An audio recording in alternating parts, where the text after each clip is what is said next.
And so we continue with the BTS Creative Academy podcast. This time I'm going to be having a conversation with Sean McDonald. Sean is someone that I wouldn't normally associate with being a creative. He works within the NHS. But over the years, I've found the conversations I've had with him to be somewhat insightful and often entertaining. So I'm sure we're going to find something within this podcast that will stay on topic. Let's see what happens. I'm very grateful for Sean joining me today. I put out a request on Instagram and asked if anyone was brave enough to come and join me. Sean immediately said, yeah, I'll do it, which was great. And here we are today, doing the podcast.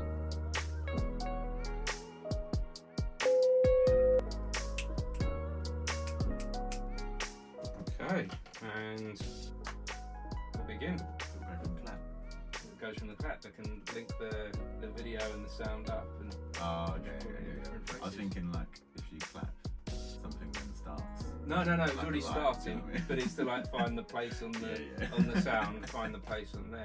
That makes sense. So because you get a little like peak. In the audio track, and it's just an easy way to line it up. And then I've got to try and remember at the end to do another clap, because then to make sure it's like synced at the beginning and at the end in the same place. Interesting. Great way to start, I suppose. Yeah. So welcome. You're the first guest in the Fortress of Solitude. In the shack. Yeah. What do you think of? I'm enjoying it. To be fair. Yeah. It's. I mean, obviously, Leisha said to me, I'm not allowed to go to quote-unquote man cave. Yeah. And I wouldn't call it a man cave anyway, because she would still be welcome. Yes. It would probably just be plastered with a lot of things, but no, I'm enjoying it. Actually. Well, I think the thing for me is I think everyone needs. Well, for me, I've discovered I need a place of my own. Yeah. Even if it's a small place like the size of a shed, I need somewhere where I can have freedom to just relax and let my thoughts wander. Yeah. And somewhere to put my things, and if the house is messy or or something else is going on, indoors, it's somewhere else that. Because it's that I say classic saying. Well, that's what it is really. Is that like messy house, messy mind, or that whole situation is it? And especially with how life works, not everyone can plan their day from when they wake up to when they go to bed. Anything can happen, or you could just have a terrible day at work, and then the house is going to be as it is. You might cook dinner and stuff be on the side still, but you'll do it in the morning, and even at that point, coming down, your first focus is to try and clean up rather than. And I did that for years, especially. Yeah. I did that for a long time. I didn't even realise that was what I was doing. Was that whole messy house, messy mind. But I couldn't find focus if I had a messy house. No, so if I wanted to get on with, say, some writing, which I've always enjoyed doing, I couldn't do it in amongst all the mess. The whole it house also becomes like a reason for you to not do it as well. Yeah, so it adds to the procrastination, and it'll be I wouldn't even realise, but it'd be kind of like an excuse. Yeah. Because it is hard to sit down and do a task. You like get everything out ready to go. Yeah, everything has to be in its place. Glass, I'll take it to the dishwasher. I mean, so we've had a lot. Me and Lisa have had a lot of conversations recently around, and I love this term of neurospicy. Neurospicy. Yeah. So if you're. It's kind of like so. Ultimately, I'm not saying I am, but I'm in the process anyway of being tested for being an adult with ADHD. Ultimately, and since looking it up, and as you do, and being neurospicy moments, is you will obviously just latch onto something new. You might want to make some candles, and then you buy a whole kit, but never actually do any of it. Basically going into research. So you research the hell out of something that you look. So I was doing that, and one of many people that I've come across that is basically saying about how many different types of ADHD there are, and the reason why it's so difficult to get diagnosed is because they don't know all of them yet, and there are so many different variants and how your brain works and triggers and stimulants and stuff, how that works basically. But going back to it, the way it works, neurospicy is just like you're not neurologically challenged in any way. You're a bit spicy, you're a bit different. It could be one of many different ways that you react to people, or perks that you've got as well, and it's more of like a less of a hindrance and more of a I've got this ability basically, and it's just how you how you engage with it and how you manage that. yeah. And that's exactly how I learned to manage with it, was to find somewhere that was separate, that to turn a shed into a place of solitude. Hence why I call it the fortress of solitude. So it's your place to come and concentrate. It's my place to come and concentrate, and sometimes there'll be a mess in here, but it's less to deal with than a mess of a whole whole house. Easy just to been outside for 5 minutes, and then you can bring it back in if you want. Well, to. exactly. And I can kind of separate anything else that's going on out there. The barrier, I think, is good, and obviously there's many different ways in which people fill that void or break up their lives.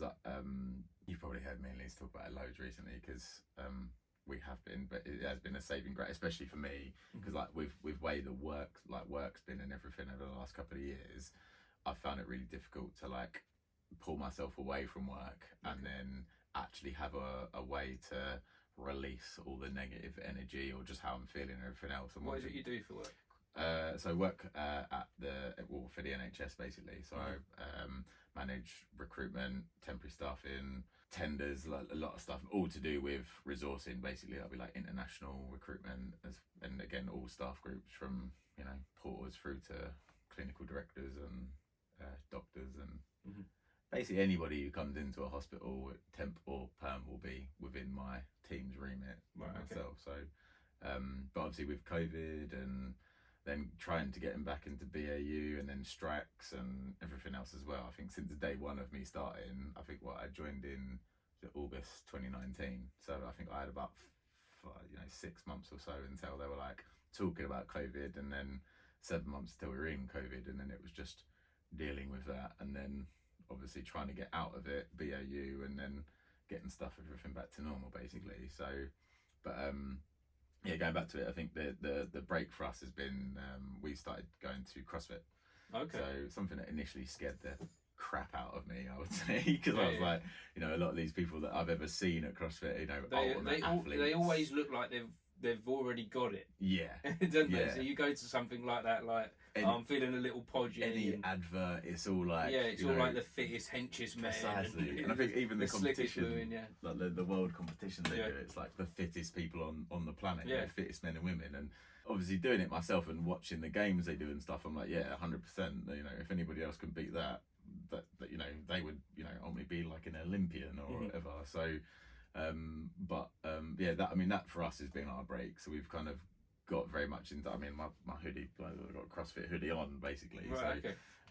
So when did you get into that then? Is that very recently? About 18 months ago we started getting into that. But it's weird because I think ultimately we would go to the gym, but I think like many people, you don't really know what you're doing unless you've got a program or you pay for a program, and even then you need to change it up. So you'll have a program that might be for a couple of months. It's monotonous, isn't it? Yes, it's hard work. Yeah, well, we found that we would just go into the gym and just moving on bikes or trying to do some weights, but not properly knowing what we were doing. But then again, for me, like doing that sort of stuff, you'd have to properly prep for it if you're doing it yourself. And again, that's hours of research and knowing what your body needs and everything else as well. Whereas CrossFit, it's literally you go here, you turn up, there'll be a workout every day that everybody does. Basically, you've got your time slot, you go there, you look at it on the board, the coach goes through what you're doing, you then do that. They'll come around, critique you in any performance bits you're doing, and you walk out sweating to fury basically. So ultimately I just found that we were both going, you'd get told what you're doing, you just it's like a PT session, there's I think there's like 12 people in a class normally, and that's if it's completely full, and you've got a coach there, but some of the coaches will join in as well, so you might sometimes have 2 or 3 coaches in a room while you're there. And not only that, it's one of those community, it's quite funny actually, because every now and again on a Sunday we'll go to Mayfield Bakery, sit and have some breakfast or whatever, and you always see these like hordes of like cyclists from like all over the gaff, and you're like, you only know of that community if you're in that community, and we found like CrossFit was one of those Very communities. similar, You only know about it when it's you're very, in it. and even with the theatre as well. Like Yeah, the stuff, yeah. You know, from 100%. the theatre, it's a community that from the outside looking in, nobody knows. I mean, how the hell do you get into that? And I mean, well, I only knew about it obviously from Lisa, and Yeah. she was into it from school, really, wasn't she? Mhm. And that's how she knew a lot of the gang. And again, that's how I found out about that community. So yeah, it's just one of them weird things you don't know about it unless you're in it. yeah. So, But that feeling of being like part of that community now, how does that feel? It's just another like group of friends, really, and another I mean, we call it family because I mean, some of the people that we've met through it, like, I mean, we got, well, some of them we knew before, only two anyway, but some of them, you know, we've built a really good friendship with. I mean, only on Saturday we were out with one of the guys and his other half. I mean, she doesn't do CrossFit yet, but yeah, built up a really good relationship with a number of people there, really. So it's just another. It's basically just another place to go and find solitude as well as friendship. So like many communities or places, but yeah, no, it's been really good. I think again, another mental health support, I would say. You know, we'd go there, work out, don't forget about anything that's happened, get all your stress out of the way, and then there's also people there that you know and like and love, basically. So there's something about community, and do you know what? On the other episodes of the podcast I've done, we've all talked about it. Yeah. Like interesting. It's everyone's been doing different things, but that's something that everyone has feeling like it's something that's really important to them. Yeah. That they're doing something with a group of other people with a similar goal and a similar interest. I was going to say it's ultimately a sense of meaning and involvement. You know, you've got a lot of it's like I say, it's another family, isn't it? I think what's the saying is like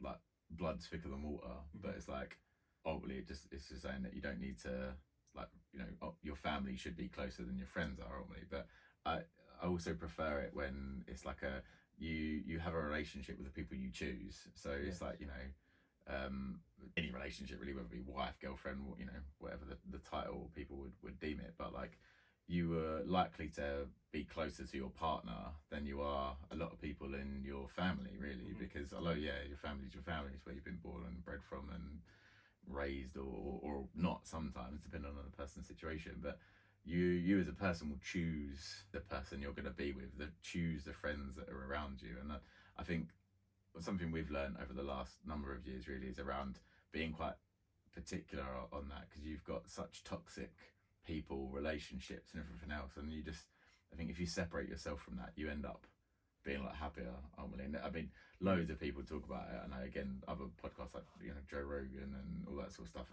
they go through so much crap, but there's some of the gold stuff you pull out is that people are saying things like that, really. It's just that you're ultimately, however big the universe, globe, or whatever is that you know there's how many billions of people, group of people that can come together, and you choose that group as well. You choose that group as well, because if you say you went to the CrossFit and that group wasn't for you, you just wouldn't continue to go, would you? You'd step away from it. Exactly. Even if you love doing what you're doing there, you might find another, or they call them boxes, but another gym basically to go to, and it could be that you're doing the same thing just with a different group of people. With it's almost like finding your tribe, isn't it? You know, literally, it's finding the right group of people within that thing that you're doing together. And so you have found that then? Yeah, no, definitely. Well, as I say, I mean, what we've been going, probably, I mean, I took a couple of months off just because of injuries, basically, but yeah, I think we've been going probably about 2 years in total, on and off. So, and again, you know, we spend a lot of time with them. I mean, we're there sort of 4 to 6 times a week sometimes. 4 to 6 times a week. Wow. Yeah, I mean, well, because I'm trying to go occasions where you're not, but I'm going to the gym about 4 times a week. I've been doing that since the beginning of this year, and it is a hard slug to do that.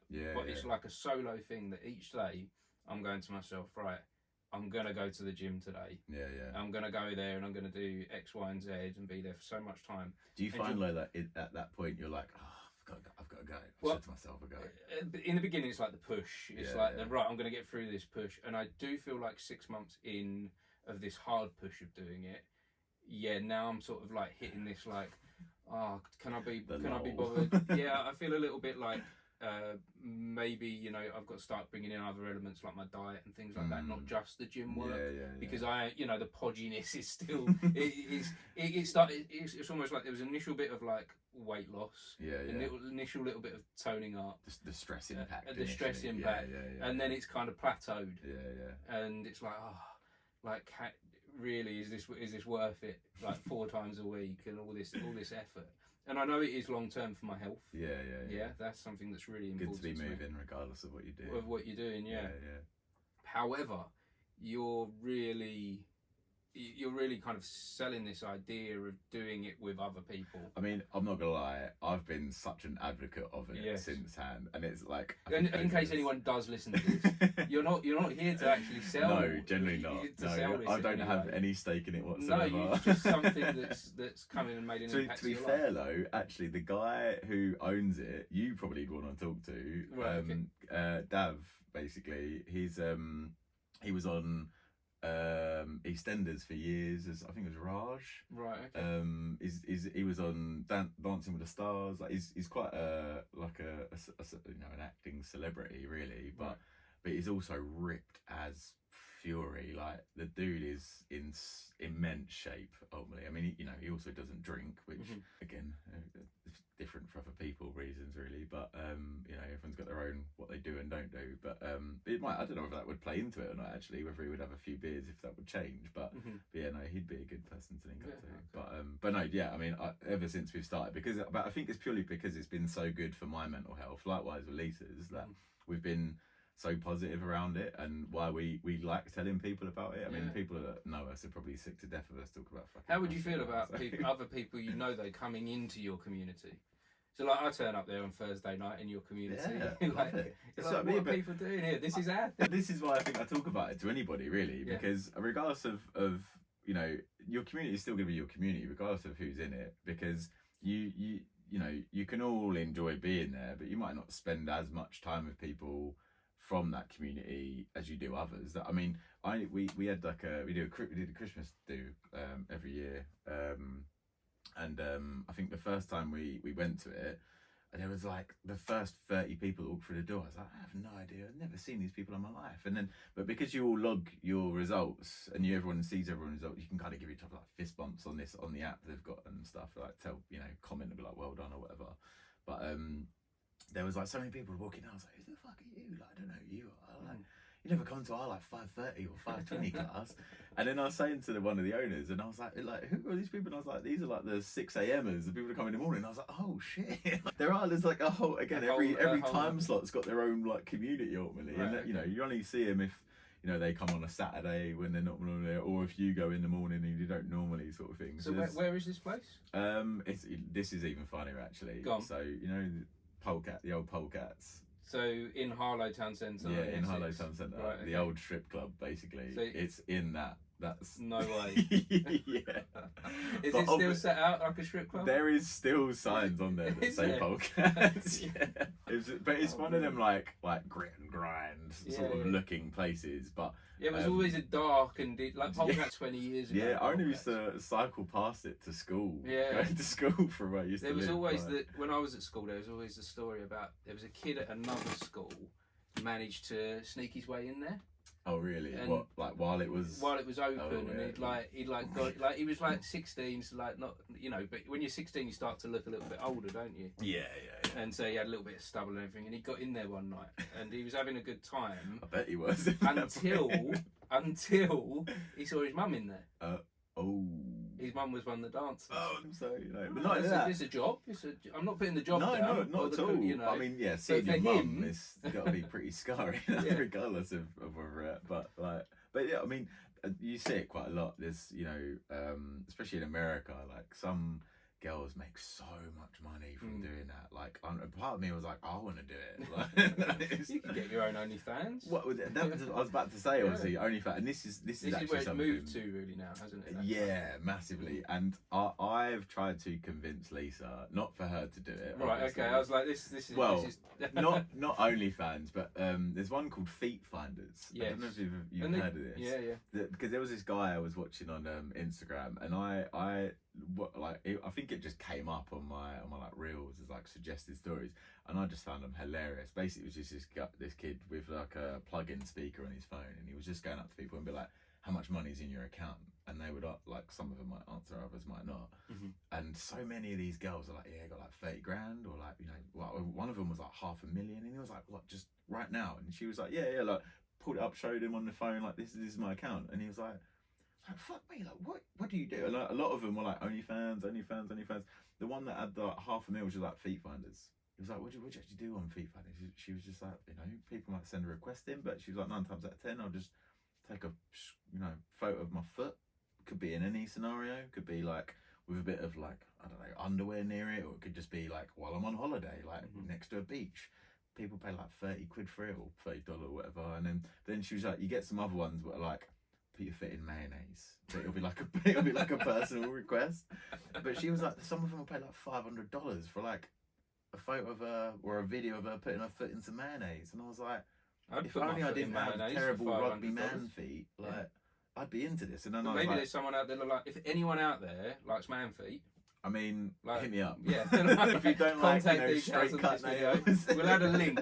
Sean's man feet. If you like unpampered man feet, all over that. Yeah. But no, like, obviously, I hate feet myself as well, which is probably why mine look terrible, because I've never looked after them properly. But I was like, even for Lisa, I was like, yours don't look bad. So I was like, you could make some money out of this. And I sent her the link, and everyone's like, get onto it. I was like, it's a side hustle, wasn't it? I was like, we could get rid of the mortgage for some of the money that these women are making in America. But you'll buy the mayonnaise. Yeah, exactly. I'll provide. I mean, we might cheap out on that. I might go, get the 30p. Yeah, exactly. But no Hellmann's, because I think it's just a waste. But this is what I mean. There's so many different like ventures and avenues you can go down. Oh yeah, like so the internet for us, like it came in like halfway through our lives, kind of thing, didn't it? Yeah. And so, well, for me, I feel like it's still fairly new, because I remember the world pre-internet.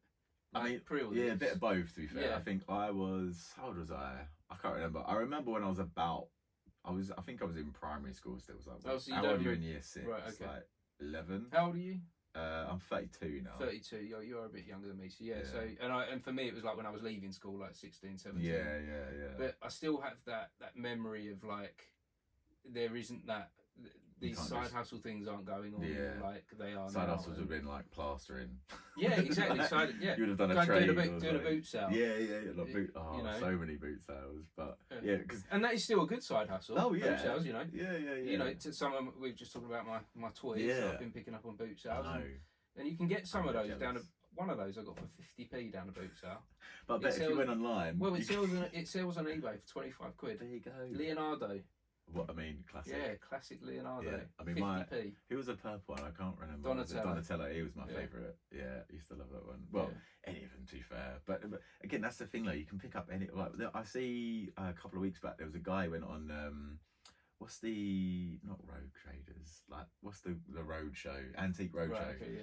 So he went on Antique Road Show. He's like, I picked up this watch from a boot sale. He's like, I just like the look of it. I think he'd worn it for a couple of years or whatever, and then again he was there and he was like, saw it was a bit older, so he took it to this roadshow. It was like a really old, one of the like original Rolexes, and the bloke sold it for like a couple of million in the end. But I was like, he bought that at a boot sale, Rolex. I mean, not only that, how do you not know that you've got a Rolex that you're selling on a boot sale, even if it's fake? People don't know. Do you know what? I had exactly the same feeling when I found Leonardo. Like, how do you? I'm in the money. I was like, right, I'm going to pretend I'm not really that interested. How much is this? Approach this coolly. My son might enjoy this. Yeah, it's not for me. It's not for me. But when he said 50p, I was like trying to contain the excitement and like, can't give him the 50p quick cards. Yeah. Who knew? Yeah, you'd have kept really them, frustratingly. Well, this is the thing. I did. My mum threw them out when she moved. So not that long ago, I think again, there's so many people online that have got like whole channels dedicated to like Pokemon trading, basically, and they're going for like open packs. They're going for these cards, and it's like prices just flashing up of how much they're worth, basically. I think there was one in particular I went through, and I was like, Lise, I had all these. I would have bet that's like 20 grand there. It's like, Mum, what did you do? My kids, I've still got my kids' Pokemon cards, I better check that out. And Magic's another one. Magic? Yeah, well, like as in card game Magic. Oh right, okay. Never heard of that one. No. I mean, I'm such a nerd. Right. But I loved all of that. I mean, well, just as just saying earlier about board games, get super into that as well. Too much. Again, another thing I continuously promote is Villainous, Disney Villainous. Well, not just Disney, but Star Wars Villainous. What's that? I haven't heard Villainous franchise, basically. But ultimately, it's a board game, but not your traditional board game. Like everyone's got their own little board, and you play as the villain in. Is it a little bit like D&D? Is this? Yes. I'm getting the vibes. Yeah, pretty much. So everyone, like as I say, you'll have like all the villains. I say all the villains. You know, it's got expansion packs and stuff, but you've got the villains from Marvel, from Disney, and from Star Wars at the moment. I'm sure there'll be more coming, but it's ultimately each character, each villain has got their own like objective, and it'll be like it'll be related to the film and the stories and stuff as well. So you'll get like I can't even think of one off the top of my head, like Cruella de Vil. Let's say you've got to have 99 puppies that you've collected, and you're gonna turn into a coat basically, and that's your objective. But you ultimately just have to play your game as your villain, but then whoever you're playing against has likewise got another villain that they've got their own objective too, and you've got to do stuff along the way to get to your goal of having the 99 puppies. But then like you can like fate people, which is like an attack, so you'll get like there's like a hero deck, and you might pull out like, I don't know, I can't even think of the characters' names in 101 Dalmatians now. That's it. I was about to say Pudsey, but that's a dog from Britain's Got Talent, isn't it? Yeah, no, I can't remember. Pongo, there we go. I knew it was like a P. You'll get like Pongo out, and it'll be like Pongo, grabs 33 puppies off of you that you've got or something like that. So you have things that like stop you from getting your objective, but it's brilliant. I mean, do you have this villainous with other, not just Disney? Do you have that? Did you say Star Wars? Yeah, there's Star Wars one, there's Marvel one, and there's Disney one. But you have to play them in their like perspective, like in their world. So Disney's all Disney. You've got to have all the Star Wars in the Star Wars one, and vice versa. But obviously there's an expansion. But I think we spent way too much money on it. Really? We've got all of them bar the ones. So is it just buying the game and then that's it? No. Like each pack's got like their own villains in it. So I think the first one, the opening pack's got like 4 or 6 villains in it or something, and then you buy expansion packs with other villains in and stuff, because it's a fairly new game. It only came out a couple of years ago. Yeah, I've not heard of this. But we actually bought it for a couple of mates of ours. As they absolutely love Disney, as a lot of Lisa's friends do. But we bought it for them as just like I think it was like a Christmas present or something, and we just saw it in like one of the board game shops or something, and I think when we picked it up, it just said be a villain, and didn't really read too much into it. Yeah, it looked like fun. I think it was like, was it like 8 to 15 plus basically, and we're like, oh yeah, it'd be fine. And then a couple of months later, we said to them, have you played that game? They're like, yeah. We were like, they were reacting to it, and I was like, what do you mean, yeah? Like, what's going on? They were like, it's really hard. We were like, what? It's a kid's game. They were like, no, you got to come around and play it. And we went round and played it with them. They loved it as well. And me and Lisa instantly drawn in. I was like, this is the best thing ever. But for me, like, the only thing I've never actually played, because I've never found somebody that knows what they're doing with it until recently, was D&D. Like, never played it properly. So I think it's something, but I've got this weird thing about it. Like, if I'm gonna play it, I want to do it properly. I want to be not half it. I want to do fancy dress and voices and everything. I want to do like full shebang basically. But the only person I know that actually, they've got an online presence with it and like they've written their own campaigns is, I think it's Lisa's cousin.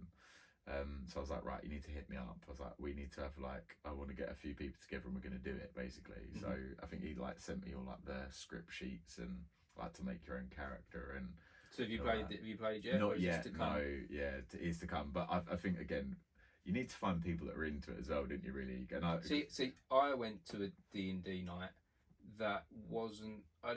I felt like I was stepping into a community that wasn't quite inviting me in. Like it was. I went into this D&D. Did you bring your own shield? Well, no, I went in just absolutely like clueless and like very open-minded, very ready to like ask questions. But the particular group that I was in weren't. There was one or two. Experienced. Yeah, they were very experienced. They had everything like planned out. They'd worked very hard on how the game was going to go, and wasn't expecting me there that night. Oh, okay. And so when I turned disrupted their I bubble, disrupted, basically. I disrupted their community. The Neurospicy-ness was ticking. Yeah. and I sat through it, and I think at one point they froze me, or they turned me to mush. No, they turned me to mush. Oh, okay, then you get the gelatinous cube out. And and then once I was like turned into mush, that was it. The game, that was my night. Oh, okay. I was just mush, and I was like, I'm really not sure this is for me. Like, because I mean, you're sure you might have even done it before. To be fair, like the one thing, and I think I read about it on a short flight from I think like Stansted to France. We went on holiday once. It was just in the little magazines they have in the bit in the front of the seat, basically. I just whipped that out. I was reading through because there's no in-flight entertainment for short flights, is there? It's like EasyJet flight or something. So I whipped out this magazine, just reading through articles, and one of them come up, and it was about LARPing.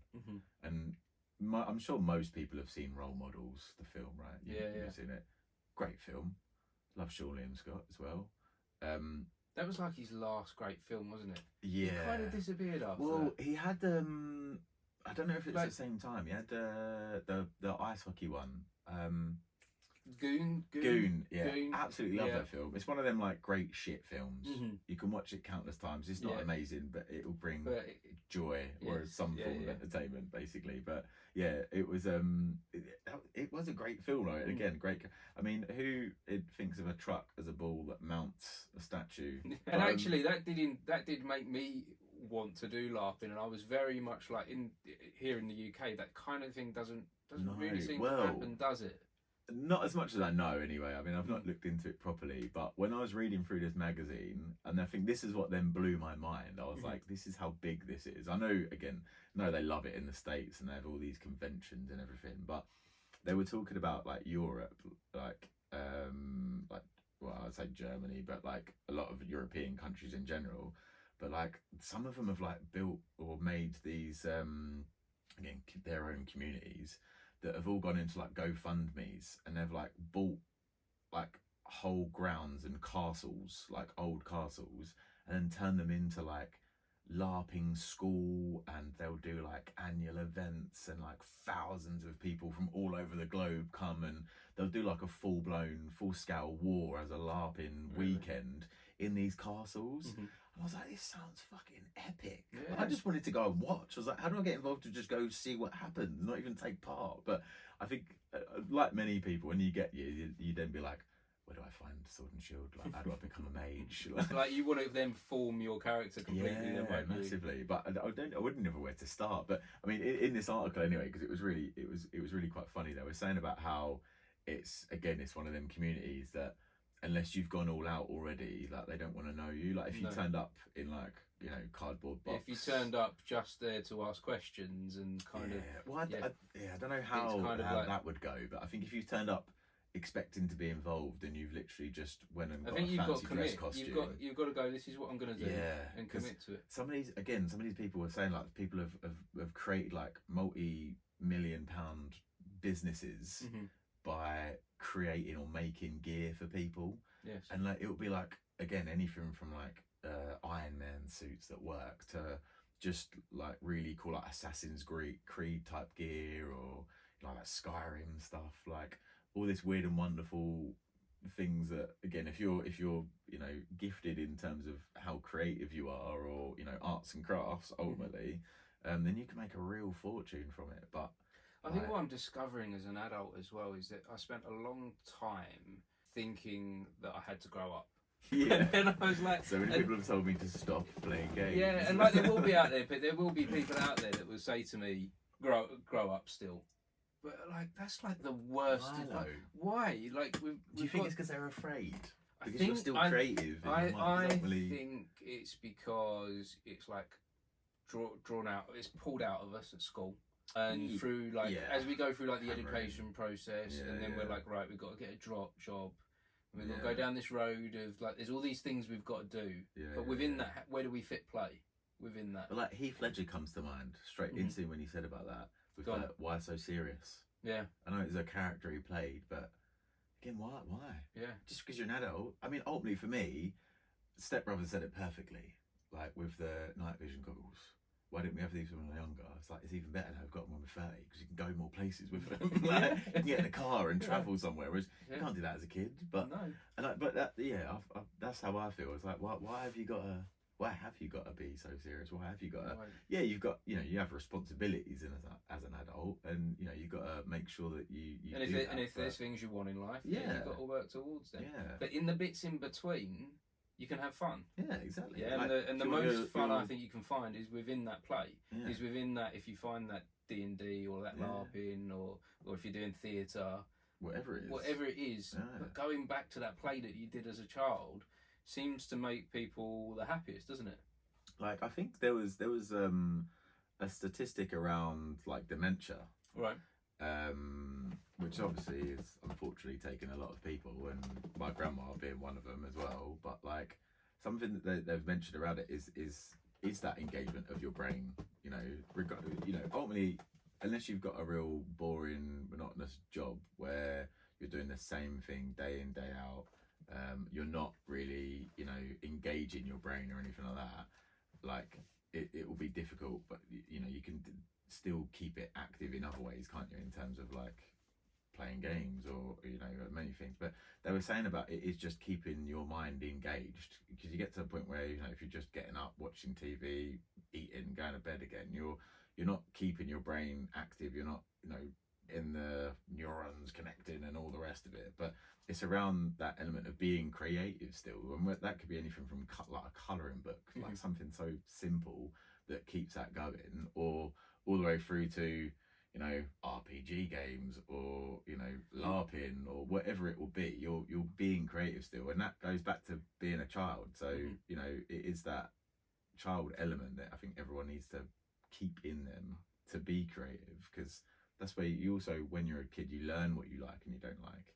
So if that's what you like, and we change throughout our lives as well, don't we? So we need to keep discovering these new things. I used to hate Brussels and I don't like them. So, but that's the thing, isn't it? You just need to we all evolve, and we all have things that are going to stop us from doing stuff at some point, whether it be finances, having children and stuff, But I think there's always going to be a point in time where you can go back to that. And I think I would always say to anybody is that go back to it when you get the ability and time to, because that brings you joy.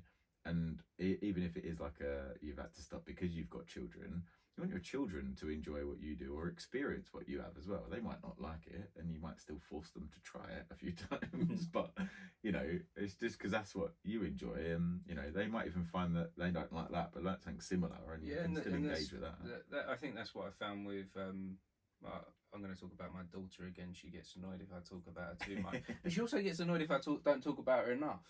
No. So, but with my daughter, need the balance. Yeah, find the balance. So I set on the same path as me and tried to introduce both my children into theatre, which they've both got a huge amount out of. Yeah.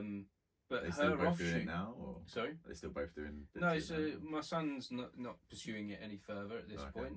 He's getting into school and into his exams and pursuing some career in aerospace engineering. He's very, very smart, intelligent. My daughter's a few years younger than him. She's not so much on the acting side, but she's really thrown herself into music. Okay, yeah. So I feel like I kind of went with her.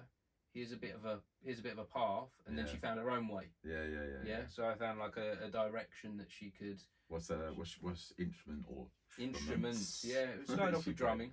Okay, yeah. So that was quite noisy, but it suited her quite well because she's always moving a lot, and so she could let out a lot of movement and frustration, and so it started off with that and finding the rhythm, finding the beat in the drums. But she's now playing guitars, and she's amazing how she's learnt it herself. She's had lessons at school, but she's not had a tutor. She's gone on YouTube. Good way to go.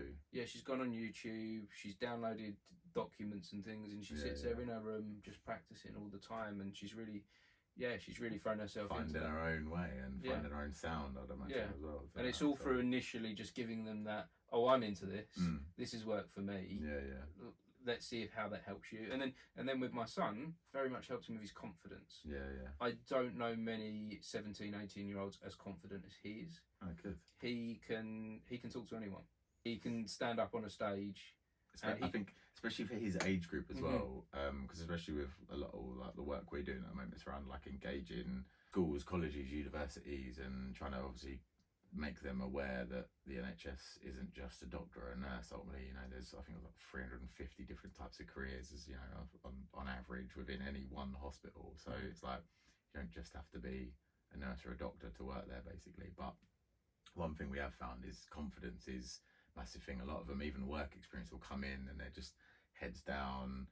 You know, you try and engage with them or talk to them, and they're a bit like, oh, okay, yeah, because they're not used to speaking up. And I think especially face to face. I think a lot of them, you know, going through COVID didn't. For education, a lot of learning was online, and then how kids, I think, also communicate. A lot of it is via phone, via you know, internet, gaming, like all those sort of things. Where you're not face to face, so it's going to be different going into a world where you've got multiple people in an office that can hear every word you're saying and stuff as well. So yeah, it's different, I think. But I think things like that, like theatre and like School of Rock and stuff as well in Harlow, that sort of, it was really good because again, get some interest in something, confidence. They'll, you know, public speaking is such a big thing, but I don't think people realise how much that goes into any job. Really, in every, yeah, you know, massive. I mean, I'm fortunate in a way that I've never really bothered who I'm talking to or how much I'm talking to them. So, but you do see a lot of people out there that do find it is daunting, really. And I even think body language as well. Yeah, and I think the people even with confidence still have to think, still have them thoughts. Oh yeah. But through the experience of doing stuff like getting up on stage, doing theatre, doing music, the more you do it, the better you get at it, and you realise it's not quite as scary as you think it might be. I think, and so going back to what I was saying earlier about the whole neurospicy thing and potential ADHD, is that like that's part of it. I think for me is that I wouldn't say I'm comfortable or confident in doing it. I just do it. My brain just goes sometimes talk through the silence. Like Lisa has said to me, she's like, "You're such a good conversationalist. You know, you can talk to anybody." And I'm like, yeah, but even going back for years, I've always been like super like nervous or like worried, and like I hate silence, hate it. But I think that's also why I talk so much, because even if it's just sound of my own voice, at some point somebody else might chirp in as well. So what do you think you're trying to do there? Are you trying to? I don't know, if I'm being honest. I think I don't know why I don't like silence. I just if I'm with people, I want to be communicating part of it, and maybe that's it. Is that I just you want the connection. Want that connection, yeah. I want to be able to talk to people. I mean, you're always going to find people you can't talk to, and you know, they might be as dull as a bit of drywall, but like I think sometimes it comes to a point where you don't connect with everyone, do you? No, and that's fine. And I think that's, you know, it's also what we probably should be telling other people, is you don't have to get on with everybody.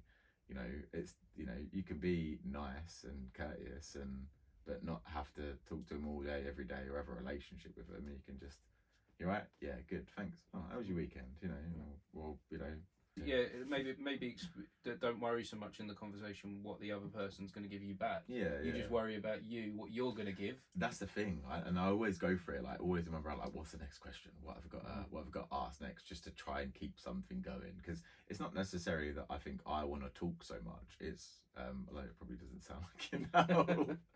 I think it's more of a fact that I want to get something out of them, and I've even found, again through loads of events and stuff, like pulling from kids that might be a little bit different neurologically. So like I've really, it's actually blown my mind, and I was so happy about it actually. But I was talking to this lady at a recruitment event, and she was talking to me about jobs and like apprenticeships, and slightly older lady. So I was a little bit like, it's like, don't get me wrong, I appreciate anybody that wants to, you know, start afresh or look at something different and new, you know, wherever they are in their life and their career. But I was like, why is she talking to me about apprenticeships? I was like, you know, you tend to do that up to the age of like 21, sort of 22 sort of thing. And then she said to me, she's like, oh yeah, my son. And I was like, where is your son? And then she literally just stepped to the side, and he was behind her. And I was like, oh, okay. And she was talking to me about him the whole time, and then she said, oh yeah, you know, he's what is he, dyslexic and autistic, and had like a few things that they'd diagnosed him with. literally, because my little brother's got ADHD and Asperger's as well, so I've had quite a lot of experience, I would say, into like, I say dealing with him, but having spent a lot of time with a child as well, with those the challenges. Yeah. Because sometimes it can be. Yeah. And literally, as soon as I see him again, he was all closed up and stuff, and I was like, I think his name was Austin. I was like, oh, Austin, you're all right. And he kind of just, again, didn't really look at me. And I was like, oh, your mum tells me you're looking at apprenticeship. Literally, I was just talking at him, basically. And then I got to a point, and I was like, what do you want to do? He was like, I like blood. And then just looked down again, and I was like, okay. I was like, blood. You into science? He was like, yeah. Literally, let back down again. I was like, okay. I was like, what do you like about blood? And he was like, I like investigating it. And he's just like, you could see already, he knew what he wanted to do, and he knew like what he was interested in. It was just that communication bit. So I ended up, just asking him questions, and then sort of plugging in on the things that he was responding to, and then I was getting more back from it. So again, I felt like I was learning more about him and building that rapport with him a little bit. And then he was able to come out, and he went from being this like hunched over and nervous kid to like standing up and was talking to me. He was like, yeah, and I was like saying to him about, you know, all the different career paths he can take, who he can look at going into, you know, like obviously trying to deter him from the police force because they do a lot of it. And I was like, we need a lot of you in the NHS. So, but like, yeah, just having those conversations with him. By the end of it, you walk around with flies, and he was like, I had a smile on his face. So I was like, because you managed to find like a ground where it's something that he was interested in. Yeah, and that's it. And I think that's something that's really important with like speaking in public and having that confidence. Is like if someone is bad at that and doesn't have the confidence, then actually a really good starting point is to just talk about the thing that you're interested in. Yeah, because they're going to know about it. Obviously, they're going to be interested in what they're interested in, or something you care about. Yeah, like starting talking with that, and then the more you do that with that thing that you care about or you're interested in, the more then you'll lead on to be able to talk about other things easier. And that's, I mean, going back to what I was saying about it, I don't know why I do it, but I think maybe that's it. It could well be that I just want to engage with everybody. I want to understand everybody, but I don't know. But maybe it's a curiosity, and I think I get the impression from you, from how I know you. I think you're quite curious about people. I think you're quite curious about like things and situations and what's going on. How it works a lot. Yeah, how it works. Yeah. And so you're trying to figure that out. Yeah. Does that ring any bells? I mean, I mean, I don't. You know what? I really don't know. I mean, I've spent time with people from all walks of life, really, but I've never found that I can't talk to anybody, really. But it could well be that I'm just want to know, and it's not. I'm like, I need to know. I need to understand, and I need to dissect and whatever. I just don't know. I'm just interested. I would say probably more than anything, unless it's something really boring. But even I don't know. Not even then, because for me, like sport, absolutely love sport. What are you into most? Is it NFL? Yeah, probably mostly. Yeah, I'd say it used to be football when I was younger, like many people. But so I found love for NFL when I was about 13. It was just got my first TV in my bedroom basically, and again, like we all do at a younger age, just go to bed when you're meant to, and then just turn on the TV basically. I think it was on like Channel 5 or Channel 4 at 1 in the morning or something stupid like that. And I just saw this, and obviously I played rugby loads, even still at that point as well. But I just saw this sport where like people were just like hammering each other, and ball was just flying everywhere, and spectacular catches and stuff. And I was like, this is fucking amazing. So, and then I got in. Well, I was just watching it from that, and I was talking to my uncle, and then it turns out he played it quite a bit when he was younger. They actually went to Wembley, the old Wembley, played at Wembley. And it just kind of grew from there really, but I think it was more because it was less accessible then, whereas again when you're saying you're able to be back into things a bit older because you've got a bit more money and stuff as well. Obviously, like I pay for a subscription thing where I can watch any of it that I want, even going back decades to other games and stuff. So but I'm definitely mostly into my NFL. Football, I watch it and I enjoy it, but I don't follow it religiously or every week or whatever. I like events like Women's World Cup's on at the moment, absolutely loving that. Watch every highlight of every game basically. Even got Lisa into it because for some reason she likes women's football but doesn't give a shit about the men's football. I mean, again, could just be for whatever reason, I don't know. But yeah, so no, I mean, I love all sports really, but like even cricket, I find it boring as fury. I'm sorry for anybody that does like cricket. It's not my thing. I'm not afraid to say it either, but I'll still ask questions about it, like, you know, just intrigued, like how and why are they hitting the ball that way, like. What do you think? Is it the? It sounds to me like it's the event more than the sport itself. It's more about the. What, with cricket or no, with just any in general? Yeah, in general. Don't know really. I mean, NFL. It is this what, you know, they do call it a sporting event, don't they? In general, and it can be like a normal game or whatever. But and there's a lot of entertainment around NFL as well. Yeah, but annoyingly, that annoys me a little bit more. Does it? Yeah, I just is like the game. Is it a distraction? Do you? Yeah, right. Generally, I mean, don't wrong. Everybody loves the cheerleader. I think the only thing in addition to NFL that I actually like is like the bands, like the marching bands and stuff. But again, I think that's just more because some of the music they do is just funky as, like they do like these like weird marching routines and stuff as well. They're just again entertaining. But even then, I think come a point I'd be like, can you move on? Yeah, can you carry on with the game and stuff like that halftime show at Super Bowl. It's probably the most exciting thing for Lisa, really. I mean, she watches it and she likes NFL, but I think when we watch the Super Bowl, she's more probably into the halftime show. But again, for me, it is a bit like, that's the most boring bit for me. It's like, I just want to get back to the action.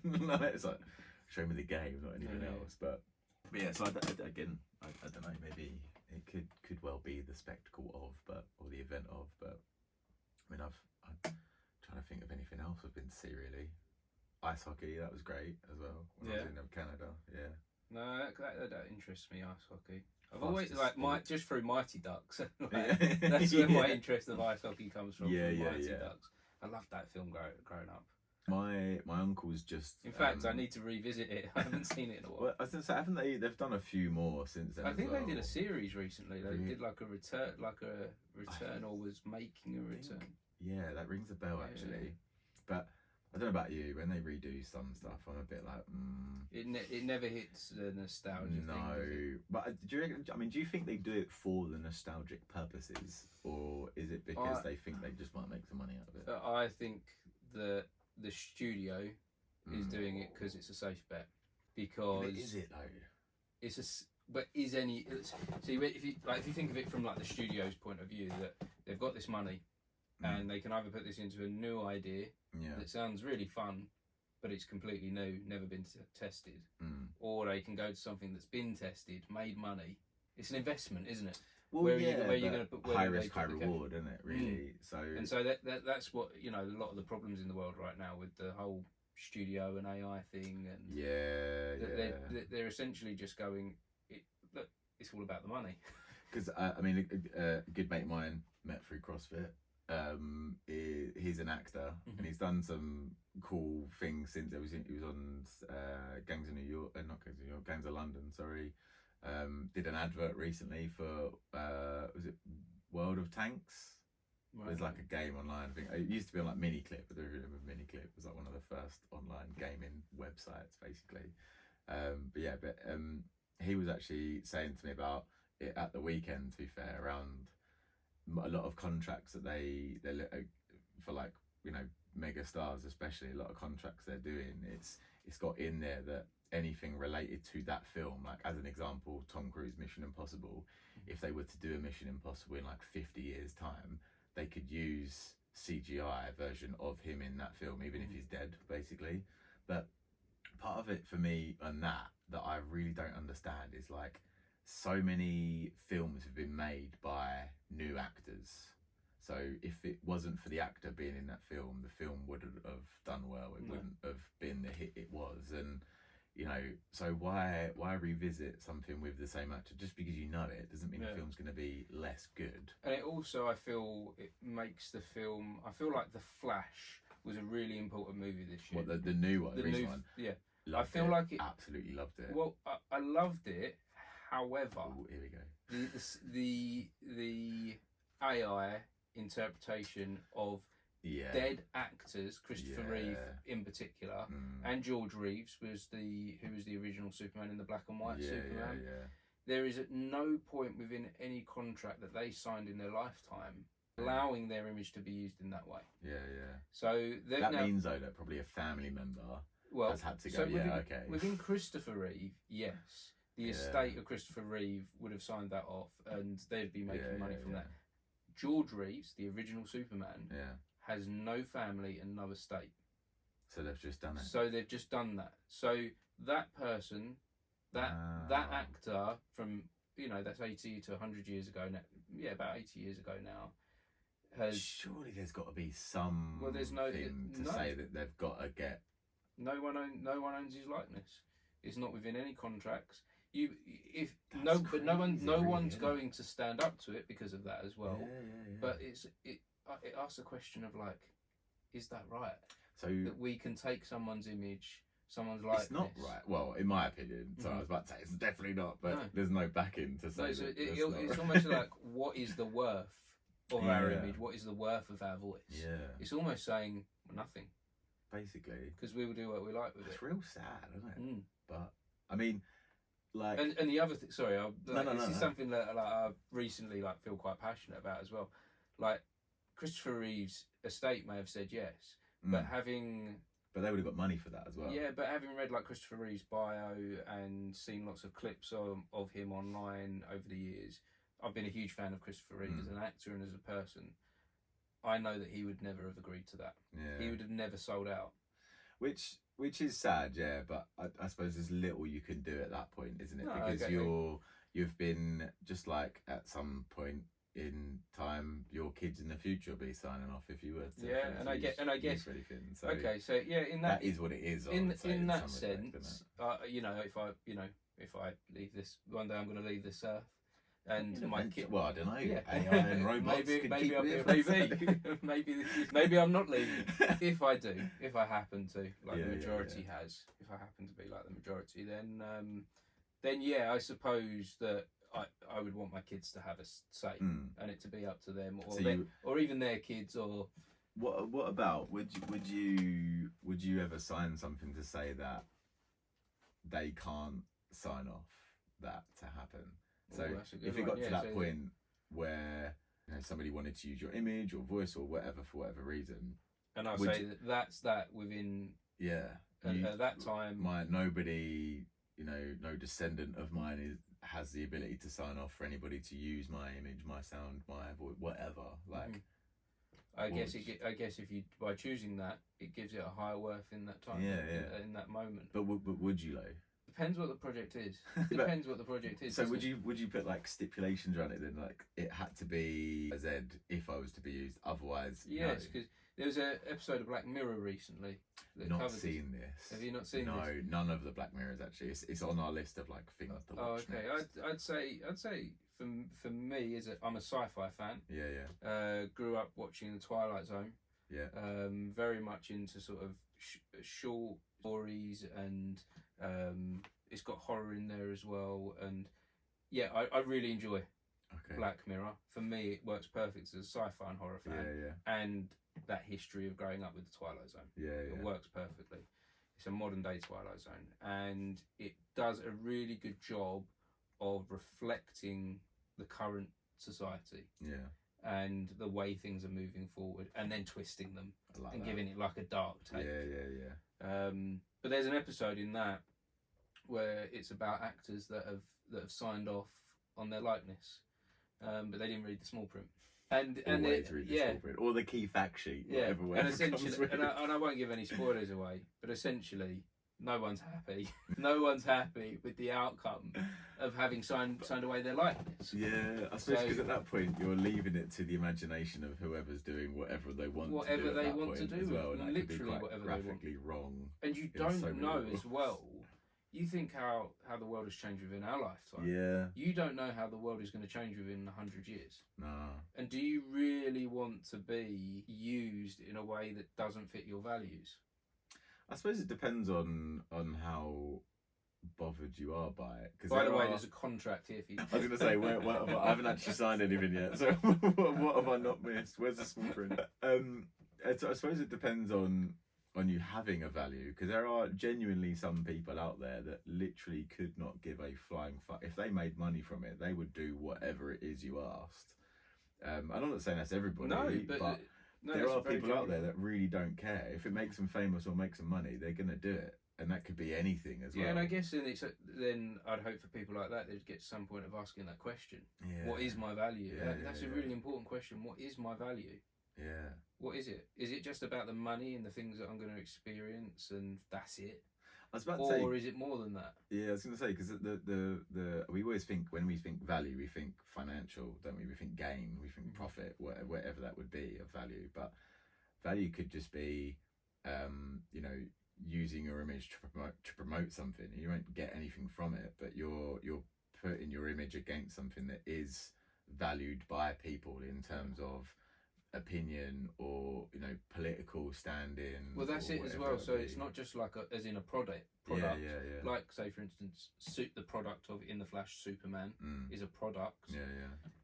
What if your image and voice was used for a political game, for something that you're dead against? Yeah. The world changes in such a way that, because if they put in that contract, can't be used against political views. So yeah. You could have Obama promoting Trump in 50 years time, because he didn't know what he was signing. The Nazis could rise again, and all of a sudden you're their poster boy. I mean, well, you say rise again. They're still, they're still around. You know, a lot of America, unfortunately. Yeah. America's one of them places you just love and hate it all at the same time. I find. I find that it's the perception and image I had of America growing up is something that's very different now.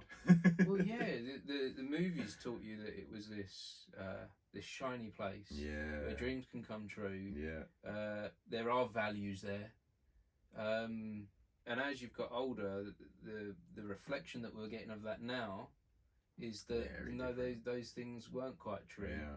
Those stories about dreams coming true and the values. I mean, I don't know if you've seen or read much of it at the moment, but one massive topic that's come up loads, like the internet's blown up about it, was the aliens thing. Yeah, I've been watching about the aliens. Again, being a sci-fi fan, I've been following this stuff my entire life, not just in sci-fi, but. And now we've got people saying that they exist and that they have them and they have their technology, and that also scares the crap out of me. The Americans have some of the aliens' technology. Now, so let's have the sensible conversation first before we say they actually have it. I'm just exploding. No. But I want to explode. I'm looking at you as like a mirror of how I feel. Okay, with that excitement. But then I'm like, hold on, right. So logical head on. Let's put the logical head on. Now, first of all, this person that's come forward, he hasn't seen anything. He's like saying this is all third hand. This is now true. he is someone that's high up and he is someone that's credible, but he hasn't seen it. He has said he's seen like paperwork and documents and imagery, which could have been fraudulent, obviously, or could be used for other means. Yeah. I'd like to first of all, because I think this is potentially so big, is try and take like a scientist. How would a scientist look at this? Like, they would look at this very the crap. Yeah, and they would try and look at the very factually. Yeah. What is definite? Proven. What is true? And proven, and what is in this grey area. The grey area excites the fuck out of me. Like, the grey area, I'm like, get me on board, sign me up, take me home. Like, even on statistics though, or like percentages or anything. If you, I mean, who's it? Is it Brian Cox, the guitar side? This guy. Yes, yeah. There's a video I saw of his recently. Absolutely blew my mind. Like, genuinely was like, holy crap. I mean, don't get me wrong. I've always known, and I'm going to say known as well, because again, percentages and law of averages stipulates that there is other life forms out there, whether you would deem them as aliens or they could just potentially be another coincidental explosion. I think most scientists and mathematicians would agree that the chances of there being life out there is extreme. Actually, it's going to happen. Exactly, because even if it's like as a 0.0 times 1,000,000,001% chance, there are more stars than that is a probability. So like basically what he said is that if you get like a 5 pence piece And for those who can't remember what a 5p piece looks like, it's very small. Yes, yeah. Because not many people dealing change anymore. And he said if you were to hold that at arm's length and hold that up to a portion of the sky, whatever part of the sky you want to, he said take that tiny circle that 5p is filling, and that's what, the size of your eye, not even that really. How many 5p pieces could you fill the sky with? Ultimately, billions. But he was like, if you then zoomed in on just that 5p, that circle that 5p piece is hiding, he said you'll find thousands of stars. Then, because they actually did it, there was a particular what's it called? I can't think of the word now. Telescope. Oh, telescope. Oh. There's a particular telescope. That was an easy word. I was like, you can't be talking about a telescope. That's too easy a word. Mine do just fall out of my brain. There's a particular telescope anyway that they did this on, where they zoomed in on this tiny area that this 5p piece covered basically, and there was something stupid like 18 galaxies or something within that one area. And then they were zooming further in, and he basically said how many thousands of stars, hundreds of thousands of stars were in just that 5p piece. You then fill the sky globally with 5p pieces, that size wise, there you go. That's your probability right there. Yeah. Like that is the percentage of there being life form. So we don't know what starts life. No. So that's a big question. No. What starts life we don't know. So we germs in an environment like.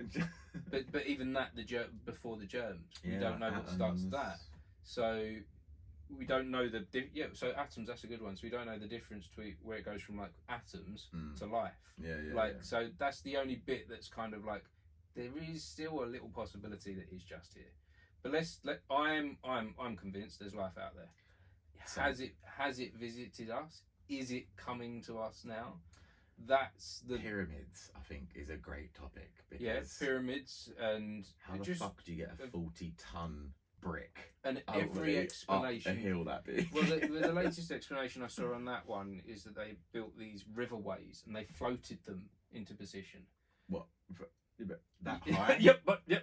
Basically, that's like one of the leading. How do you float theories. a 40-ton brick up a stream that's probably built out of wood? Well, they built these riverways that went round, and that it was like that they then chipped away at the land. I don't know the full ins and outs, but have a look at this. I was going to say, I'm intrigued now. Yeah, look it up. These riverways. Because even if you were to use like the classic pulley motion, but I still don't doing that. But I still don't. Yeah, that still sounds more far fetched to me than aliens came along. Really? And what? See, I'm more of an alien, like, because I think. Well, they don't know how old the pyramids are. They don't. Because you know about the they believe they're something like 2,500 years old. Yeah. But there's no proof. It's just that is just a theory. Yeah. There is no documentation anywhere to say they were built at that time, or a particular pharaoh built them. That is just the guess. Because there's like in the Grand Canyon, there's obviously the Grand Canyon's freaking huge, but like there's so many like caves and everything in there, and I see this thing a couple of weeks back of this guy that documented back in like the 1800s or something, that there was a particular cave he went into, and after like 5 minutes of walking through this cave, he discovered like there was like this inside city that could fit like 50,000 people in it basically. But a lot of the imagery carved onto the walls was an exact replica of what they've got in the pyramids and places in Egypt. Yes. And they all basically the same images of this light, or these beings, or these things with wings and weird shaped heads coming out of the sky ultimately. And again, where some of these caves and places were in the Grand Canyon were, again, the triangles that then point up to the same points in the sky as well. So I was like, bearing in mind that's like half a globe away, and the time frame that this was meant to have been done in, how do people travel from Egypt to that part of America at that point in time? They didn't even have boats that could. What surprises me as well in the world that we live in, why are so many historians and scientists against believing any of that? Why are the leading things that we're taught at school, why is it against? Because they're just dusting rocks, aren't they, and going, this is from the earth. Are they essentially only trying to teach and promote what they can they can verify, or probably, or is there something bigger that's being held back from all of us? And that's what it feels like with this UAP thing at the moment. It feels like secrets being kept. Oh yeah, and it's why. I mean, is it that really for the best of all of us to keep these secrets? I don't know. I do firmly believe that governments think that, you know, the world would run riot for whatever reason, and yeah, there probably would be people that would be like, oh my god, you know, we're gonna die, and people are gonna take us and, you know, inject us or do whatever. But regardless, you're gonna get shit like that happen anyway. Like, or is it religion? Is religion worrying that what they've told people is this is a sore subject? Yeah, are you religious? No, I'm not. No, and not at all, I respect people that are. Yeah, same. Yeah. I don't care what you believe, what you're into, what your faith is, whatever. You know, like half my family are actually Jehovah's Witnesses, right? And always have been. But my nan likewise was Jehovah's Witness, but she loved religion in general, and used to teach me loads when I was younger about it. Like, she'd have every Bible that she could get her hands on, regardless of religion. People find a lot of value, don't they? They find a lot of value in religion. Yeah, generally. And you know what? They're good storybooks, in my opinion. But, like, there's so many, like, how, when, why. Like, it's just like, I don't know. I don't believe it. I have a feeling that there was maybe a guy many moons ago, or a girl, or whatever, who had an ability, or might have even been a magician or an illusionist. Are we talking about Jesus here? Yeah, basically. Yeah. And these people were like, oh my god, how amazing is this? And I'm like, right, you go that way, you tell everybody what happened, you go that way, you tell them what happened. And obviously, how many religions are there? There's obviously there's loads, but, like, you know, founding original ones is probably 12 or something. And I just think that there were 12 disciples that went off in each direction to go tell this story of this amazing magician, illusionist, whatever they may have been, and they've all just gone, no, actually, I think it'd be better if they had an elephant head and 8 arms, or I actually think it'd be better if this happened, or, you know, they had this guy, it was their dad. Do you know what I mean? I just think they've all created their own story, and then and I think part of religion is what we were talking about earlier, is that community thing. I think. I mean, America's showing that one really, isn't it? America's showing that one really, isn't it? It's like, I think a lot of families and a lot of communities, it's that thing that brought civilization maybe together. Brought people together. Was the religion, that shared belief of how things have been and how they are and how they should be, and it's like it gives this solid foundation for humans to exist. But then if we have this outside entity, these UAPs, flying around, and there's evidence. Drop a little nugget everywhere. And they've been here before, and they've been doing things throughout our history, and they're involved with stuff. Just trying to analyse or research how we react to certain stuff. How does that break the reality of what the teachings were within all of these religions? Like, here's like a thing for you. So my sister-in-law loves a conspiracy theory. Like, listen to and hear somebody out for anything, basically. Which isn't terrible, obviously, but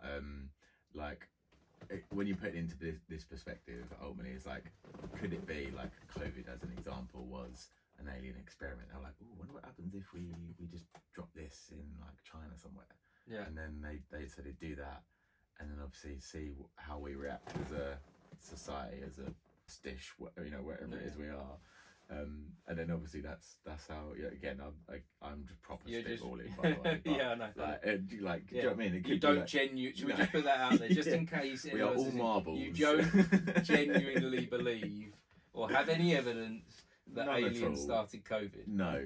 However, if they did, prove me wrong. Show me the evidence. Yeah, literally. But yeah, I don't know. I think a lot of people find solitude in religion, and they find themselves, whatever that may be, or they just come from a bad place and come out of it. And this, I mean, I don't disrespect or disbelieve anybody in what they're saying. I don't believe in it myself, but if it works for you, if it's like anything really, if it works for you and you're into it, then fair play, I suppose. It's not something, I mean, because you even get like people that they say like, oh, they passed over or they died for a period of time, then were brought back and they see this image and stuff. And I've even thought with that, because that's what got them into religion. But I was even thinking at that point, like, everyone knows about religion, regardless of where you've come from on the planet. Everyone knows of religion, whether they believe in it or not. So even in times of desperation and need, people will be like, oh my God, please.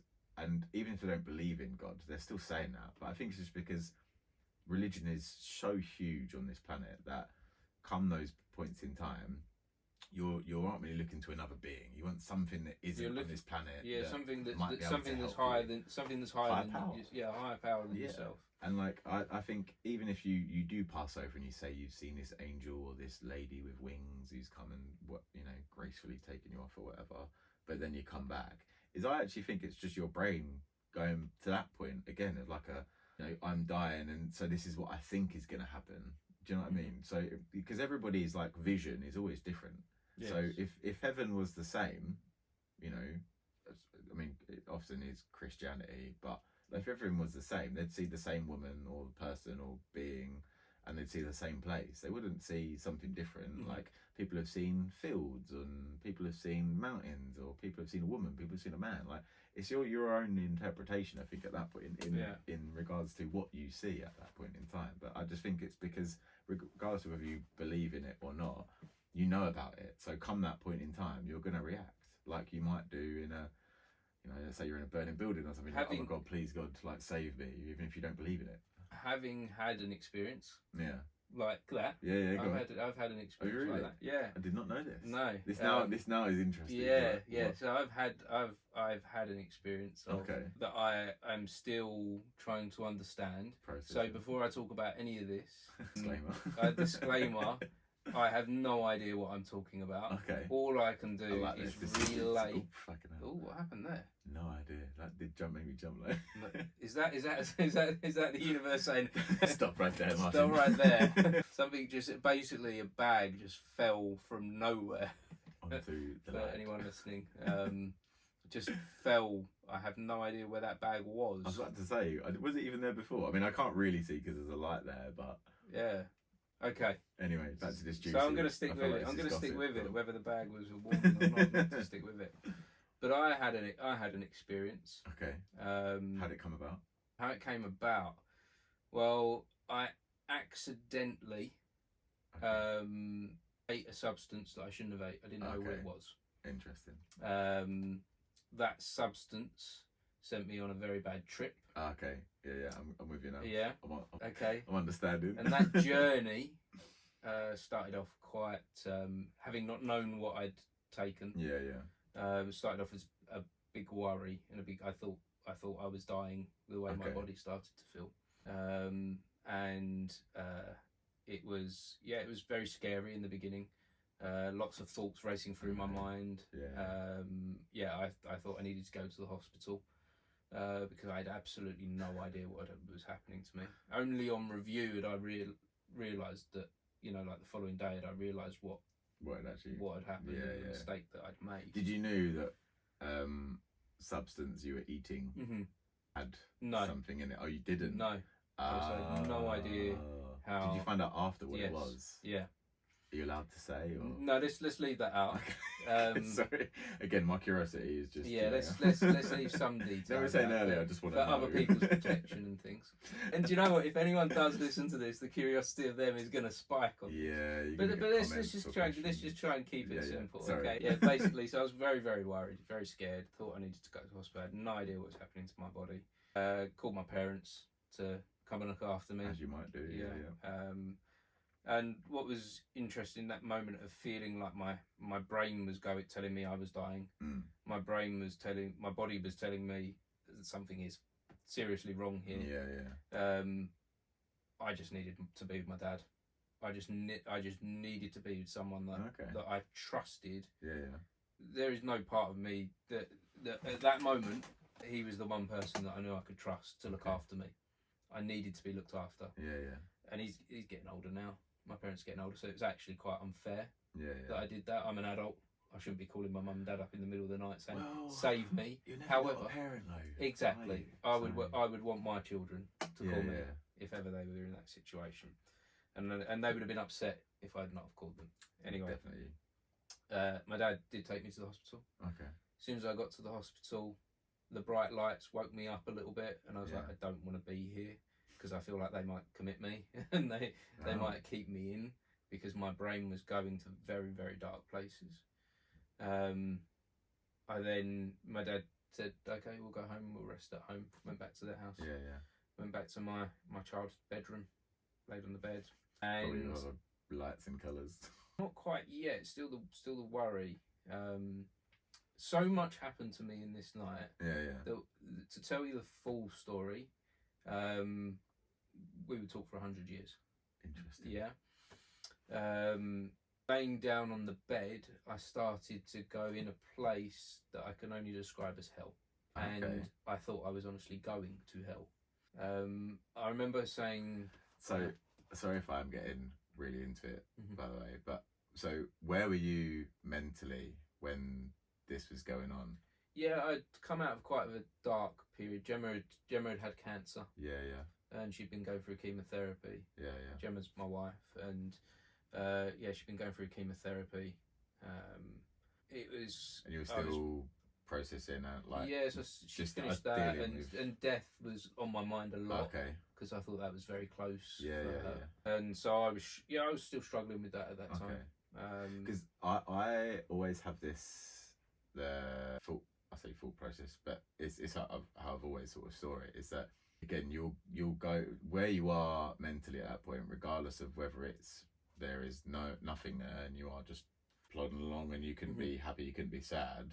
You'll just be in that underlying... Yeah, you'll just be in that mellow moment. But as again, if you're in, if you've just had the greatest mood ever, and you get married, or I don't know, something that's happening that's really good to you, again, you'll have like a, it goes back to that child, like creative, like happy place. Whereas if you're experiencing something bad and horrific, again, you'll instantly... So maybe the substances pushed me towards that dark place. I know I sidetracked a little bit then, but that's right. No, but it's relevant. But yeah, I went to this dark place, and because I'd probably been in a dark time, so I went to this dark place, and the mind is a very complex thing for sure. Oh yes. And so these chemicals, they opened up my mind to this dark hell-like place, and I was like, yeah, all I was thinking was kind of, fuck, this feels really bad. And I kind of feel like I discovered that night that hell isn't a place. It's not like it's described in the books on film. Hell is a feeling that's deep within inside you. And I felt bad, really bad. And then a guide came. Okay. And kind of said to me, you have a choice. You can either stay here, or you can look slightly to that side, and you can see that it's not all that bad. See the other graph, like the other side of the graph. Yeah, and as I started to turn my head, the world of which hell that I was in, the feeling and what I could see and experience, started to evaporate into a more like heavenly type state. Okay. And it was through this guide saying to me, just embrace the calm, embrace the happiness that has been in your life as well, because it hasn't been all dark. There may have been some dark moments, but it was embrace the happiness. Embrace the good times, and come over here and come with me. So this is what, again, just going back to, like, this is where my mind kicks in as like is it a state of mind? Is it?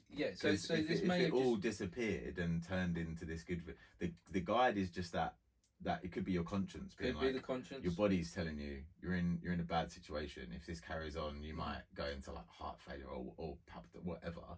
So your body's telling you, I need to concentrate on something else. We need to move away from that. So the guide could be your body, and what you were seeing could have been your state of mind. In like, it was like my mind was trying to like file things away.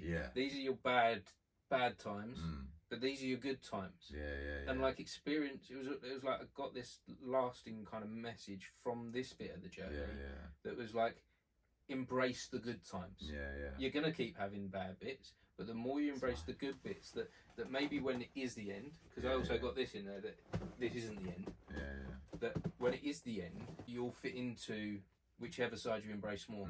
You'll fit in at the end. You'll either stay in them dark places, or you'll fit into them good places and those happy times. And I know from experiencing that that was life changing for me. Yeah. That I want to embrace the good and the happy and the joy. I want to embrace that in my life, because if at the end moment, that's where I would like to go back to. I would like to go back to those feelings, and I embraced within this journey. I embraced that. The guide. What did they look like? It wasn't a man. It wasn't a woman. There was the visualness of it all. Was more like the visual that you get from this story that we're talking about now. Okay. Yeah. I guess the closest thing I've ever seen to what I experienced was Doctor Strange, where it goes into the reality that keeps like morphing, where he looks at his hand, and the hand spreads a little bit like that. But it was more about feelings and thoughts and being in a place that felt different to Earth.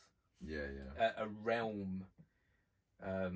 Yes, there was colours and kaleidoscopes, and at one point I was in this place where everything was going past me quite quickly, and I was able to ask this guide, I'm going to call them a guide.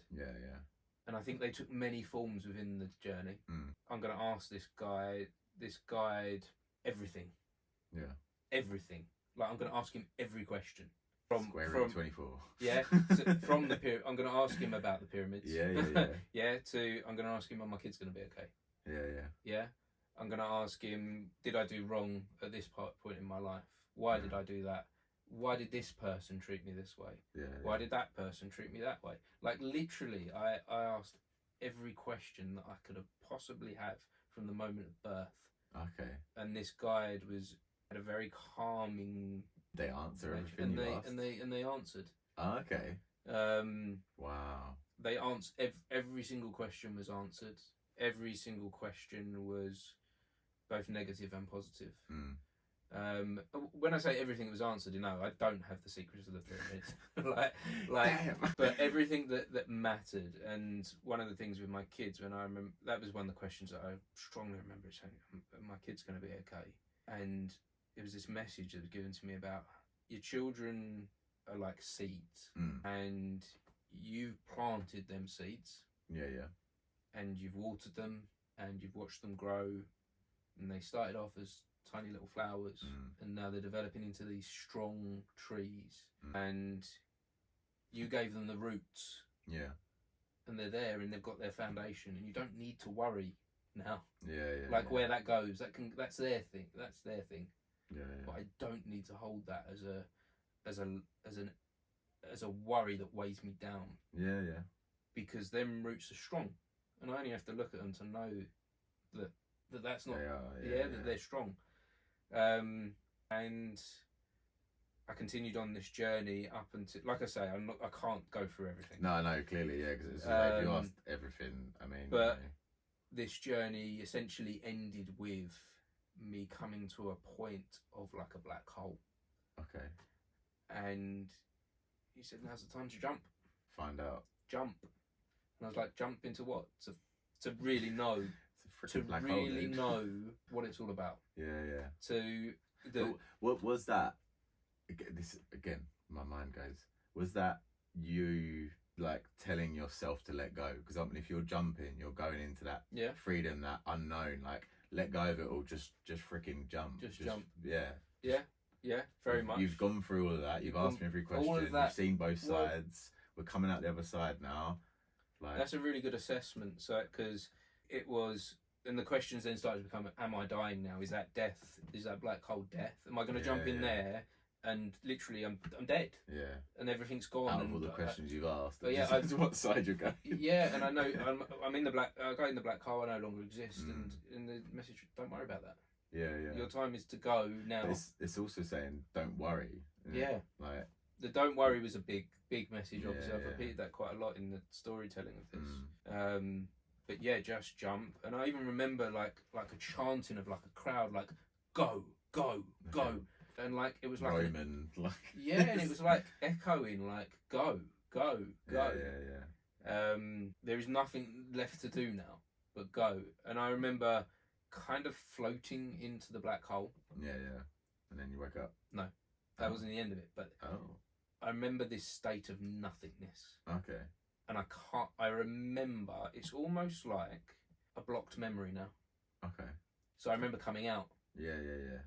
So could that have been something that you were told or shown in that period of time, but then you weren't allowed to know past that?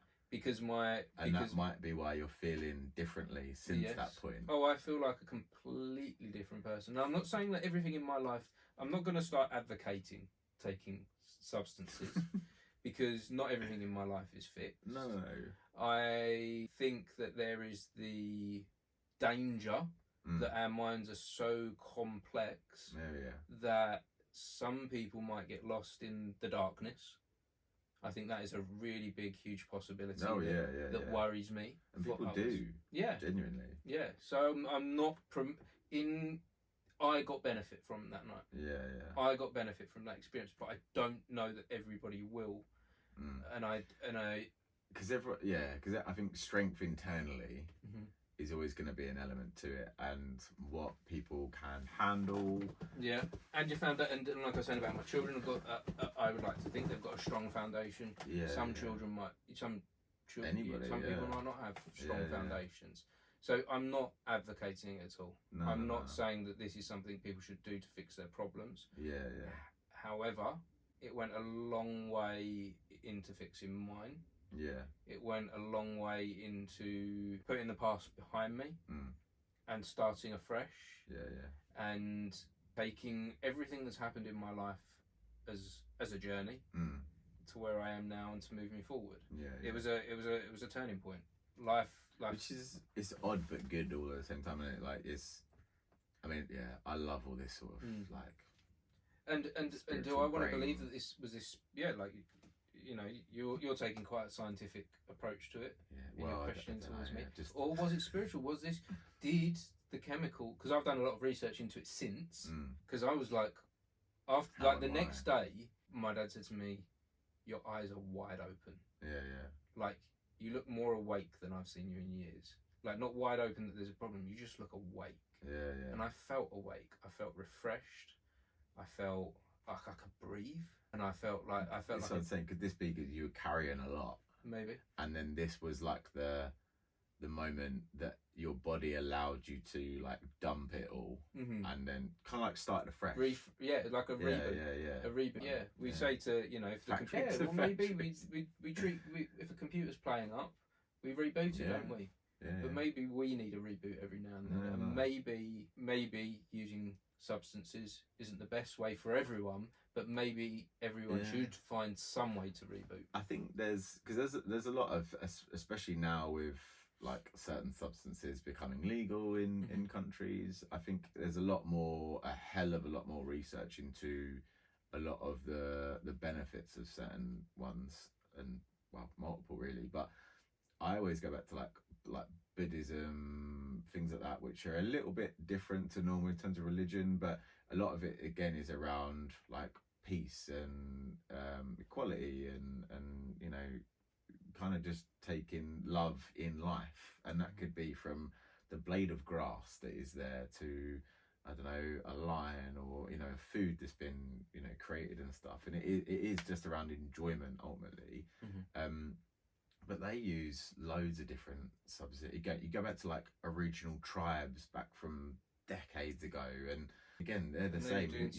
Teas, there's loads. Again, like if you look like South American countries, again a lot of them will do stuff as part of when you become a man or a woman. Like you go from being a kid to an adult. You have to go through that experience, like that journey, because you have that experience to then go, okay, this is what's going to now move me forward. Yeah, exactly. And I do, and this happened to me about a year ago. Pretty much, we're pretty much a year to the day that this happened to me as well, which is a really, really weird thing to have happened, because this conversation's not happened on purpose. No. I've never intended to share this conversation. I'm honoured. I've shared it with a few close friends and family. But now, a year later, I'm ready to share that, open that up a bit more. Hopefully a lot of other people hear it, and it might take some good, bad, I want to stress the message of I'm not advocating taking substances. I'm saying that you should find a reset. whatever that be. Whatever that reset be, yeah. and to follow the joy, to follow the love, the kindness in life. Because let's say that is where we end up. Let's say I did find some truth in that. Yeah. Let's say that at that heaven and hell thing, where would you rather be? It was like a realization moment. Like, this is where if you're on the path you're on now, this is what could happen. It might have even just been that. Like, if you carry on down this road, this is what things could look like. Like, or you could take a sidestep or refocus, and this is what it could be instead. Mate, I love this sort of stuff. Yeah. I mean, there's a lot of stuff. Well, we're opening, like, it's questions of the unit. Like, we're trying to understand our existence, aren't we? And this is like, part of that. What are we doing? What are we doing here? Could just be a marble or a test tube. Yeah. We could also be first. Doubt it very much. Or just some kind of simulation. Someone's playing games with us. Yeah. We could be like a D&D game or something. Or I've sometimes even often thought maybe when we go to bed at night we wake up in our real in the real world. What's that film come out recently? It was like I think it was like based era wise like in the 50s. I can't even think of the actors that are in it. I'm terrible with names, as you probably know already, but it's like what is it? What They See or something? Can't bloody remember now. Basically, it turns out it's ultimately. I don't actually. This is a proper spoiler. I probably shouldn't. We haven't even mentioned the film yet. No, I know, but if I say it and then they'll probably figure it out, or people could figure it out. All right, I mean, I'll take lead from you. This is your podcast. Yeah, we'll talk about it. We'll put a spoiler warning. Yeah. At this point. Spoiler warning from a film I don't even know what it's called. Maybe we'll insert link here. Yeah. But basically, but it kind of takes a similar aspect to the Stepford Wives. Like, you're plugged in, basically. That's all I'll say. Right. Okay. But so you're plugged into something. So you create this world, this realm, but then you'll also wake up and you're back in reality. So it could be similar to like Ready Player One in a way. You just put on all this VR gear and stuff, inject yourself into a world that's been created. You could be whatever you want or whatever as well. So there is that feeling and ability that you go to sleep, then you wake up somewhere else, but. So this body doesn't know about and that. I think that anyone that pretends, anyone that pretends to know what's going on, is pretending. The only people I think I would believe is somebody that is not in mainstream at all. Like if I don't know, if I walked into some country in the middle of nowhere and in the woods there was a shack and there was a bloke and a woman or whoever, and they were just like, this is life basically. I'd probably believe them because. If you know it all, why do you need to be working? Why do you need? Do you know what I mean? You just live happy, live off the land, enjoy that, and there's simplicity is key, and in most things, really, isn't it? Like whatever you find simple yet effective is gonna be what you take solace in. So it's got to find the enjoyment out of whatever it be. Yeah, finding the enjoyment, and you got to go and LARP. Go and play D&D, go and play Vengeance. Do those things. Villainous, go and play that. Yeah. Find the joy, find the fun. All the little bits. Enjoy the little bits of life, because there are going to be dark times. Yeah. Again, like, no one can escape the dark times. But what do you want more of? And I think we do live in a world where we can shape that. From my experience, we live in a world that we can shape an element of that, or we can try and. If we can't shape it for ourselves, we've got the opportunity to shape that for others. Yeah. Because I know, and especially with like AI stuff, because obviously that's another thing that's blown up massively recently, isn't it? It's like Terminator could happen, it could all blow up and we could all be destroyed and whatever. But part of me is like, actually, part of me wants that to happen in terms of. We've got to remove all technology. We've got to live off of the land again. We've got to, go back to some basics. We've got I Am Legend, this shit. Got to just build a farm, live off of that farm. Because I think I'd love a life like that. Well, there's do you know what? You're not the only person that said that to me recently. How they'd like, this is all too much. isn't it? Yeah. This is probably why our brains can't really cope with it. And we have these moments because you're like, fuck this. This should not be this hard. Like life, you know.